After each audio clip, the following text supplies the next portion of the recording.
आणि आता बातमी आहे एका मिठीची। ही मिठी राहुल गांधींनी मारली। काँग्रेसच्या अधिवेशनात हे सगळं नाट्य रंगलं। राहुल गांधींनी मिठी मारली, मिमिक्री केली आणि या सगळ्याशी इटलीच्या पंतप्रधान जॉर्जिया मेलोनी यांचंही नाव जोडलं गेलं। या सगळ्यावरून मोठा वादही सुरू झाला। भाजपचे सगळे नेते राहुल गांधींवर तुटून पडले। पाहूयात नेमका काय आहे हा मिठीचा वाद। वादाची कृती आणि राहुल गांधींची मिठी, परराष्ट्र धोरण, ॲक्टिंग आणि मेलोनी। भाजप म्हणतं राहुल गांधी म्हणजे छिछोरेगिरी।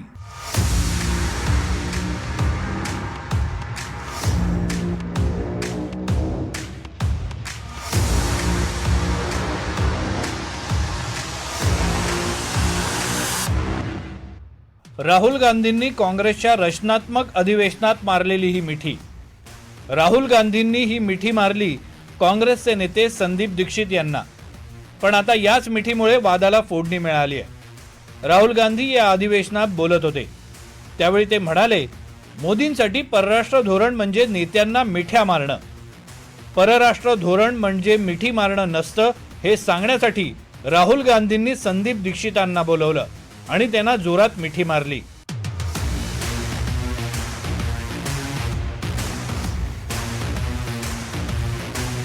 कि फॉरेन पॉलिसी इज दिस।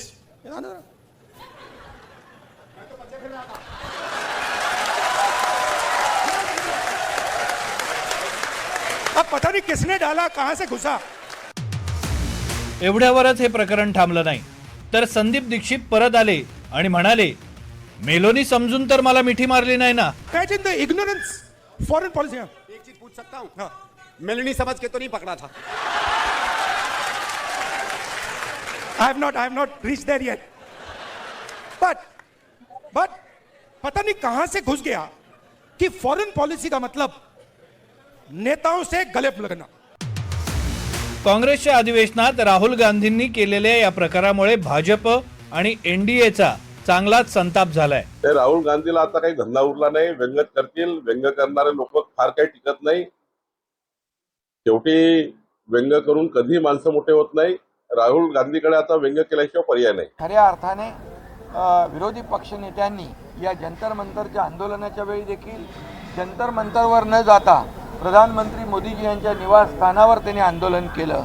हे देखील खऱ्या अर्थाने त्यांच्या मनामध्ये काहीतरी घातपात घडवण्याची शक्यता नाकारता येत नाही। मी पूर्वी देखील याच्यावर बोललेलो आहे, परंतु आता जे काही ते अगदी म्हणजे अशा याच्यावर उतरलेले आहेत की ते मिमिक्री करू लागलेले आहेत। आता विरोधी पक्षनेता मिमिक्री करू लागला तर खऱ्या अर्थाने त्यांना काय म्हणायचं? आपण मिमिक्री आर्टिस्ट म्हणायचं, काय म्हणायचं? लोकसभेचे विरोधी पक्षनेते की राहुल गांधी यांनी जो छिछोरेपणा केला तो कुठल्याही परिस्थितीत अशोभनीय अशा प्रकारचा आहे। ज्या प्रकारे देशाच्या प्रधानमंत्र्याचा तर अपमान केलाच, पण त्याच वेळी इटलीच्या महिला राष्ट्रप्रमुखाचा इतक्या खालच्या दर्जाला जाऊन त्यांनी जो अपमान केला, या देशामध्ये अशी छछोरगिरी यापूर्वी कुठल्याही नेत्याने केली नव्हती। गल्लीतले नेते देखील अशा पद्धतीने वागत नाहीत। तर म्हणजे माझं तर असं मत आहे की राहुल गांधी आणि संदीप दीक्षित यांनी राष्ट्राची माफी मागितली पाहिजे। संसदेच्या पावसाळी अधिवेशनात पंतप्रधान मोदी आणि शहांच्या अनुपस्थितीवरून राहुल गांधी आक्रमक होते।